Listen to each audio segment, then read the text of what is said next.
दोस्तों, आज की कहानी है बहू घर में चावल मत बनाओ, सिर्फ दाल रोटी बनाओ। दोस्तों, कहानी शुरू करने से पहले अगर आपने हमारे चैनल को सब्सक्राइब नहीं किया है तो सब्सक्राइब कर लीजिए ताकि आपके पास पहुंचे हर नया वीडियो। दोपहर के 2 बज रहे थे। रजनी सास, ससुर और 2 साल के बेटे को खाना खिलाकर अपने लिए खाना निकालने लगी कि सासू माँ ने आवाज दी, बहू, अरे बहू रजनी, पहले मुझे दवाई दे दो, फिर तुम खाना खाने बैठना। मुझे बड़ी जोर की नींद आ रही है। हाँ माँ, अभी देती हूँ, बोल। रजनी खाना निकालना छोड़ सास को दवाई देने लगी। सासू माँ दवाई खाकर लेट गई और रजनी अपना खाना निकालने लगी। गरम गरम दाल, चावल और भरवा करेला खाने की थाली लेकर डाइनिंग टेबल पर अभी बैठी कि सासू माँ, जो अब तक कंबल ओढ़े लेटी थी, पीठ के नीचे तकिए का सहारा लेकर उठ बैठी और रजनी की थाली में देखने लगी। रजनी की नजर मिलते ही सास बिना कुछ बोले इधर उधर देखने लगी। उसने नजर अंदाज किया क्योंकि ये सास की वर्षों पुरानी आदत थी थाली देखने की कि मैं कितना और क्या क्या खाती हूँ। बहू, गरम गरम दाल चावल अच्छा लगता है ना। सास की बात सुन रजनी बिना कुछ बोले थोड़ी सी मुस्कुराई और फिर खाने लगी। आज से 5 साल पहले जब रजनी शादी कर इस घर में आई, तभी सास ने कह दिया कि बेटा, हम दोनों शुगर के मरीज हैं, इसलिए ज्यादातर रोटियां ही खाते हैं। और हमें खाते देख रवि बेटा को भी आदत लग गई तो वो भी ज्यादातर रोटियां ही पसंद करता है, इसलिए लंच में भी रोटियां ही बनाना। रजनी ने हाँ में सर हिलाया, फिर कहा, लेकिन माँ मुझे।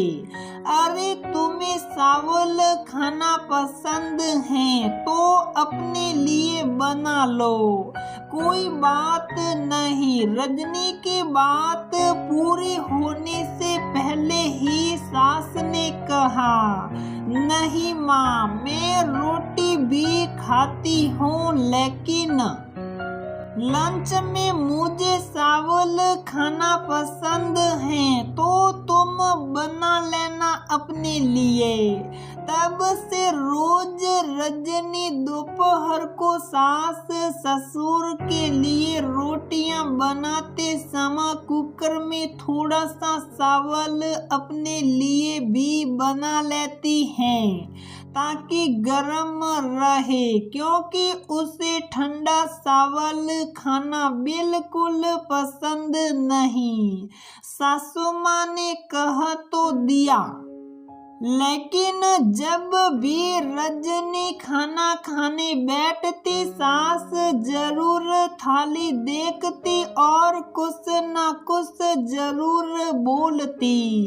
रजनी खाना खाकर उठी ही कि सास ने फिर कहा, बाकी शायद जो भी हो बहू, लेकिन तू है बहुत नसीब वाली कि तुम्हें जैसा ससुराल और हम जैसे सास ससुर मिले, देखो ना ससुराल मैं भी तुम्हें कितनी आजादी है, कैसे तुम रोज अपने पसंद का खाना बनाती हो और गरम गरम खाती भी हो बिना किसी रोक टोक के।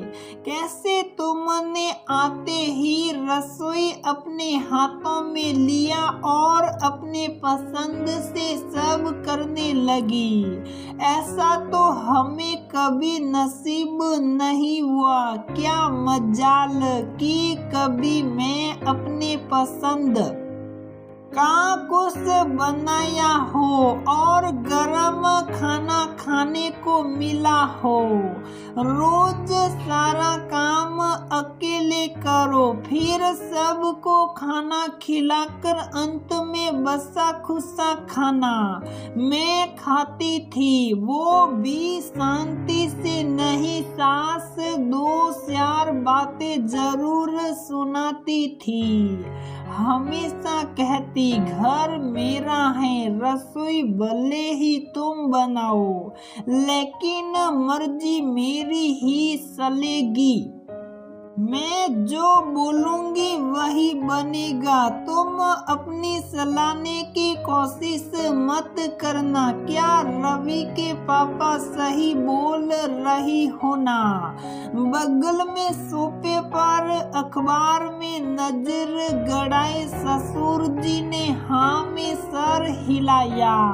सास की बात सुन आज रजनी को रहा नहीं गया।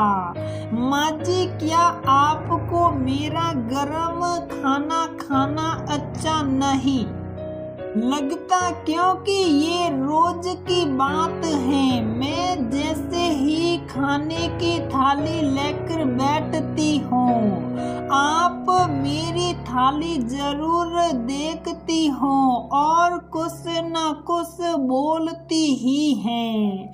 अगर आपको नहीं पसंद है तो कल से मैं नहीं खाऊंगी।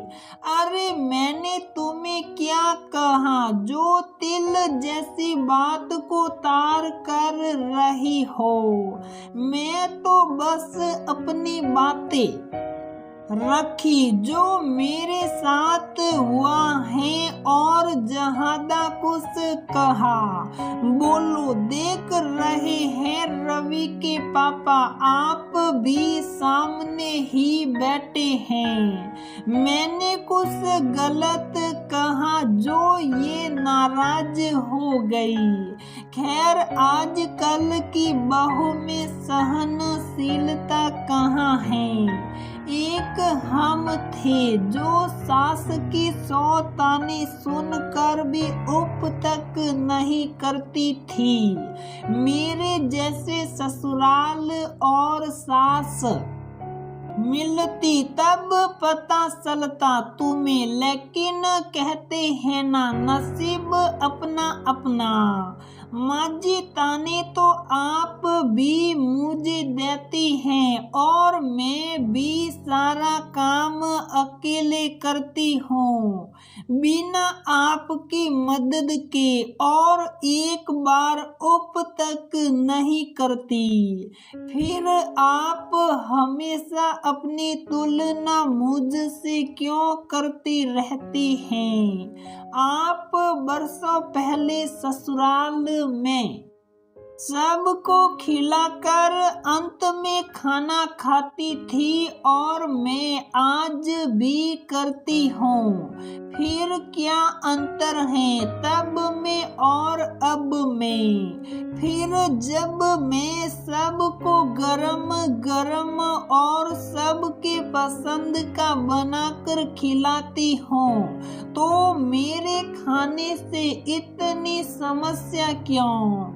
रही बात नसीब की तो मुझे लगता है मुझसे कहीं ज्यादा नसीब वाली आप हैं माँ जी। देखिए ना, दादी ने आपको ताना मारा, परेशान किया, तब पापा जी ने आपका पक्ष भी लिया और आपको लेकर शहर आ गए, माँ से अलग हो गए। उसके बाद आप कभी दादी के साथ नहीं रही और दादी कभी यहाँ आई भी तो हफ्ते 10 दिन से ज्यादा नहीं रही। वही मेरा पति तो आपका स्वभाव और सब कुछ जानते हुए भी ना कभी मेरा पक्ष लिया और अलग होने की बात तो कभी करते ही नहीं। उल्टा हमेशा समझाते हैं कि माँ कभी कुछ बोल भी दे तो दिल पर मत लेना, बुरा मत मानना, आखिर माँ है मेरी वो और मैं कभी उनसे अलग होने की सोच भी नहीं सकता।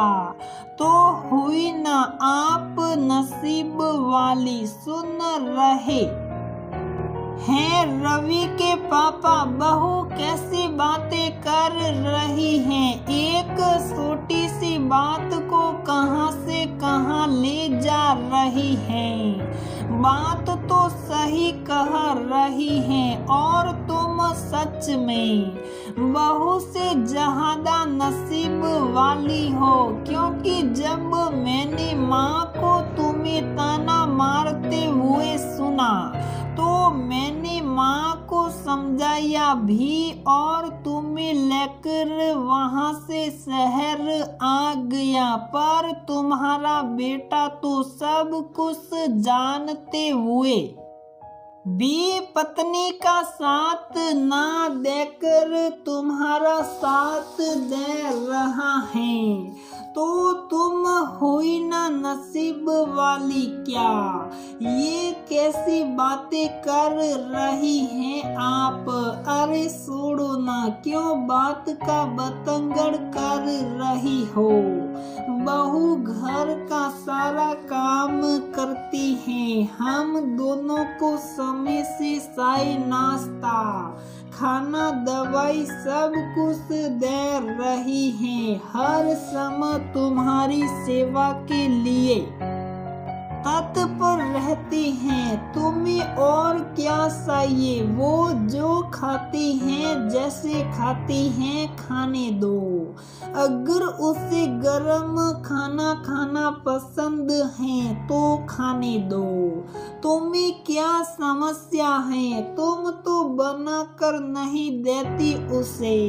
तुम्हारी ये हरकत देख बेटा बहू तुम्हें छोड़कर अलग हो गए तो तुम क्या करोगी? तुम्हें भी मेरी माँ के जैसे अकेले ही रहना पड़ेगा और इस उम्र में अकेले रहना तुम्हें अच्छा लगेगा? बताओ।